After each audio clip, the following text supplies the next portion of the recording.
For almost 2,000 years, we've told the story of the Apostle Paul in pretty much one way. But what if a single, tiny, mistranslated word sent us down a completely wrong path? Today, we're going to dig into an idea that doesn't just tweak how we see Paul. It basically tries to restore the original painting from scratch. To really get what we're talking about, we have to start with this incredible metaphor of restoration. Think about Leonardo's Last Supper. For hundreds of years, other artists kept improving it, painting over it so many times that the original was just buried. When restorers finally, carefully stripped away all those layers, what they found was shocking. It was different, but it was the real thing. The argument we're looking at today is that our understanding of Paul has been painted over in exactly the same way. All right, so before we start chipping away at that old paint, let's just take a look at the version of the story we all think we know, the one that's been hanging on the wall for centuries. This is the standard story, right? Paul, the great apostle to the Gentiles, takes the message of Jesus and creates a brand new universal faith. His journeys are seen as this dramatic break from a rigid, legalistic Judaism. He's building a new religion based on grace for a whole new group of people. This view has shaped basically all of Western Christianity for 2,000 years. But this is where the restorers come in and pick up their tools. What if that whole story, that whole framework of a dramatic break, isn't the masterpiece at all? What if it's just one of the later layers of paint? So here's the core question we're tackling today. What if we've been reading the Apostle Paul all wrong for, just about 1,600 years? Not just slightly off course, but fundamentally misunderstanding his entire mission. That's a massive claim, I know. So let's actually dig in and look at the evidence. Now, to really get to the bottom of this, we kind of have to become detectives. And the trail, it doesn't start in a church or some ancient ruin. Nope. It starts in a library more than 1,600 years ago. And the key clue, you see, isn't some deep theological debate. It's a simple translation problem. So here's how the story unfolds. First, you got to go way, way back to 722 BCE. That's when the 10 tribes of Israel's northern kingdom, they're exiled and scattered all across the ancient world. Okay, now fast forward a few centuries to around 50 CE. Who's traveling that same world? The Apostle Paul. But here's the real kicker, the pivotal moment. It comes in the 4th century. A scholar named Jerome sits down to translate the Greek Bible into Latin. And that one act, that single translation project, would basically set the course for how the entire Western world would read Paul for the next 1,500 years. So what was this huge history-altering choice? It wasn't a big battle. It wasn't some royal decree. It all came down to a single word, just one choice by one scholar that would create ripples all the way to today. This is the heart of the whole thing. In the original Greek, Paul says he's an apostle to the ethnē. Now that word ethnē, it's pretty straightforward. It just means the nations or the peoples. Simple enough, right? But when Jerome translated it, he didn't pick a Latin word that meant the nations. Instead, he chose the word gentiles. And gentiles meant something much, much more specific. It meant a non-Jew. I mean, just pause and think about that shift for a second. That's not just a translation, is it? That's an interpretation. And right there, the argument goes, is the entire ballgame. That one word, gentiles, became a kind of theological filter, a pair of glasses everyone was forced to wear. So for centuries, every single time someone in the Latin-speaking world read about Paul's mission, they weren't reading about his mission to the nations. They were reading about his mission to the non-Jews. That interpretation got baked right into the very text itself. So if the original Greek word ethnē just means the nations and not specifically non-Jews, then who was Paul actually talking to? Who was he trying to reach? Just asking that one simple question completely reframes his entire mission. Here's the proposed answer. The argument is that Paul's mission wasn't about just converting random pagans to a brand new religion. It was a recovery mission. He was basically an agent sent out into the ethnē, into the nations, on a search. He was looking for the scattered, lost descendants of those 10 tribes of Israel, the ones who were exiled centuries earlier. His message to them was simple. The time for your restoration, your homecoming, is finally here. I mean, this just completely flips the script, doesn't it? All of a sudden, Paul isn't abandoning Israel to start some new thing for outsiders. No, he's on a mission for Israel, looking for its lost family members out there in the world. He's not creating a new religion. He's proclaiming that Israel's Messiah had finally come to do what the prophets always said he would, to regather Israel's scattered children. Paul's mission was about restoration, not revolution. Okay, I know what you're thinking.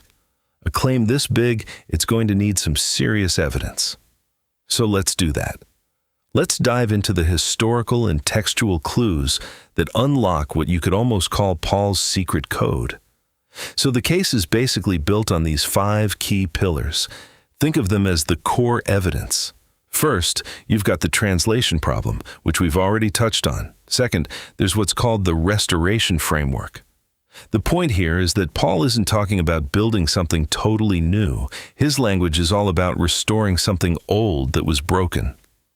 Third is the Northern Kingdom connection. This is fascinating. It actually tracks Paul's journeys and shows how often they line up with where the lost tribes were known to have been scattered. Those travel routes of his that scholars have puzzled over for ages? Well, they start to line up with known communities of Israelite exiles. And his strategy of always going to the synagogue first when he gets to a new city? That's not just him being polite. It's his search strategy. He's looking for his primary audience. Next up is the covenant logic. This argues that Paul's really complex theological arguments, especially in a letter like Romans, they only really click if he's talking to people who already have a shared history with God, a covenant, even if they've forgotten it. He's not telling strangers a new story. He's reminding lost family members of their own story. Even those really confusing parts of his letters, like Romans chapters 9 through 11, they stop being a weird side topic and become the absolute heart of his entire argument. And finally, you have the wild olive paradox in Romans 11. You know where Paul talks about wild branches being grafted into a good olive tree? It's an image that screams joining an existing family, not replacing it. Okay, so if this theory holds any water, the implications are just massive. We're not talking about tweaking a few verses here and there. This changes the entire narrative of the New Testament. It's like tipping over the first domino in a very, very long line of theological assumptions that have been standing for centuries. The whole cascade is huge, and that leads to an even bigger theological earthquake.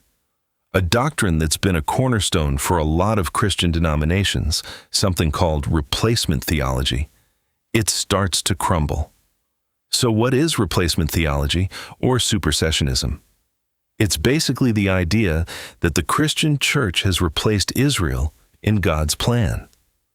But think about it. If Paul's mission was to restore Israel, not replace it, then this entire doctrine is built on a shaky foundation, a mistranslation. It's not an original teaching from the apostles, it's the downstream effect of that 4th century translation choice. The source we're looking at calls it a translation-driven inheritance. In other words, it's an idea that was born the moment Jerome chose the word gentiles. And that forces a really radical shift in how the church sees itself. The church's whole identity shifts from being a replacement to being a participant, grafted into a story that was already going on. It can't see itself as the new owner of God's promises anymore, like it took them from Israel. Instead, the church becomes a participant in Israel's story, a story that began long before the church even existed and continues with Israel right at its core. There's a really powerful metaphor for this idea, and it comes from the story of Jacob. You know, the one where he wrestles with God all night and walks away with a permanent limp? Well, the argument is that the church was always meant to walk with a similar limp, a constant physical reminder of its humility and its dependence on the story of Israel that carried it. Replacement theology, then, is what happens when the church forgets its limp, when it stands up straight and declares itself totally self-sufficient, forgetting the very root that's holding it up. And the changes just keep coming. First, Paul's own writings stop sounding so contradictory all the time. Second, the Torah gets reframed. It's no longer seen as this legalistic burden that Paul was always fighting against. Instead, it becomes the family wisdom for this restored people, the inherited wisdom of God's family. And when you see it that way, suddenly all of Paul's writings, which can seem so contradictory about the law, they start to become coherent. They click into place. And finally, Jesus' life isn't seen as just a provisional plan, but as the complete finished model for this restored family to follow. Okay, so let's put all the pieces together. What's the new story being proposed here? It's a huge, fundamental shift away from a narrative of replacement and toward one of restoration. And the difference between these two stories is pretty stark. You have the old story of replacement. The church replaced Israel. The mission to the nations is sort of a plan B after Israel failed. The church's identity is one of possession. Its mission is replacement, and its stance is confidence. But in the proposed story of restoration, the church participates in Israel's story. It's grafted in, and the mission to the nations isn't plan B at all. It was always part of the original plan, the fulfillment of it all. This alternative proposes an identity of participation, a mission of restoration, and a stance of profound humility. Now, I know what you might be thinking. There's an obvious objection here, right? If Paul was so focused on finding scattered Israelites, doesn't that make the Christian mission smaller? Does it mean it excludes anyone who isn't ethnically Jewish? The answer, according to this view, is a definite no. It doesn't shrink the mission, it just relocates it. The mission actually becomes more expansive. Why? Because now it's seen as the ultimate fulfillment of Israel's original calling, to be a light to all the nations, instead of being an abandonment of that calling. The plan was always for people from all nations to be included. That's right there in Israel's own prophecies. The difference is how they're included. They aren't coming in as a replacement for a failed Israel. No, they're coming in as the ultimate fulfillment of Israel's destiny. The mission isn't smaller. It's actually part of a much bigger, much more ancient story. So what's really at stake here? I mean, this goes way beyond just some dusty academic debate. If this perspective is right, the stakes are incredibly high. For one, the theological justification for centuries of Christian anti-Judaism just collapses. It's removed at the source. The church's identity has to shift from owner to participant. Discipleship becomes less about managing a checklist of beliefs and more about actually imitating a thoroughly Jewish Messiah in his own world. And what it means to be a disciple becomes about following a real, lived example. Maybe, just maybe, real unity becomes possible without one group having to erase the other. Now, it's really important to stress that the goal here isn't to invent some new version of Christianity. It's actually presented as an act of retrieval, just like those art restorers working on the Last Supper, to try and uncover the framework that was allegedly there from the very beginning. And all of this leaves us with one final, really challenging question. This isn't just about ancient history or theology. It's asking whether Christianity for centuries has been living off an inheritance it profoundly misunderstood. Has it forgotten where it came from? And in doing so, maybe lost a critical piece of its own identity? So we end with a challenge. The point of all this isn't really to prove who was right or wrong for the last 16 centuries. It's about something much simpler, but also maybe a lot harder. It's about having the courage to just look again. The ultimate question is whether we're willing to become restorers ourselves and risk seeing what kind of masterpiece might actually be waiting for us right underneath all those old layers of paint.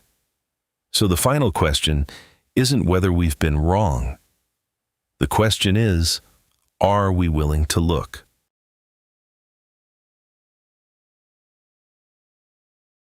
If you found this video helpful, please support the channel. If you're watching on YouTube, hit that like button and consider subscribing. It really helps the channel grow. And if you're watching this on our website, thank you for visiting. You can find links to our related articles at the bottom of the page.